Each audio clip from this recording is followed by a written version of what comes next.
My own mother said she wished I'd never been born because of my disability, but she wasn't prepared for the phone call 5 years later. The day I turned 16, my mother looked me in the eyes and said something I'll never forget. "I wish you'd never been born."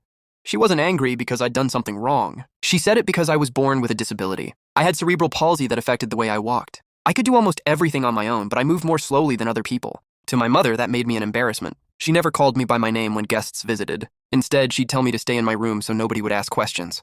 "If they see you," she'd whisper, "they'll think there's something wrong with our family." My younger brother, Ethan, was treated like a prince. He got birthday parties, vacations, and expensive gifts. I got old clothes and constant reminders that I was a burden. If there wasn't enough money for something, my mother always blamed me. "If it weren't for your medical bills, we'd have a better life."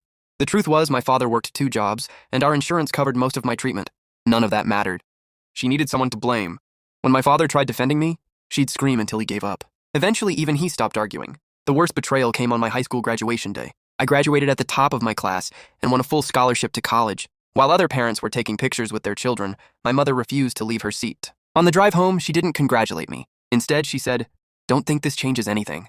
No company is going to hire someone like you." A week later, she gave my bedroom to Ethan. "You'll be leaving anyway," she said. The message was clear. Don't come back. So I didn't. College wasn't easy.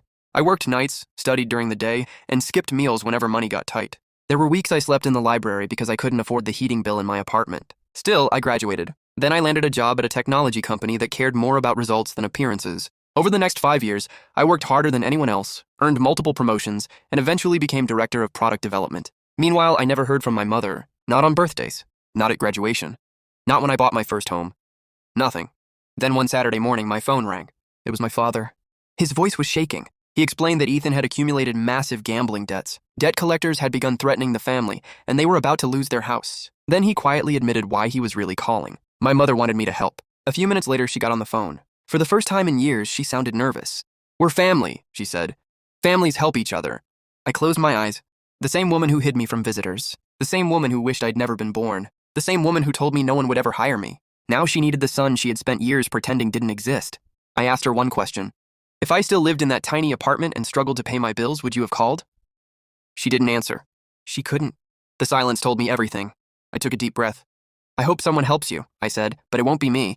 She started crying. I remembered crying too. Just 16 years old, standing in my bedroom after hearing my own mother say she wished I'd never been born. She had taught me that I was on my own. I had simply believed her. I ended the call and blocked the number. Some people say I should have forgiven her because she's my mother. Maybe. But being a parent isn't about giving birth. It's about giving love. She made her choice years ago. I finally made mine.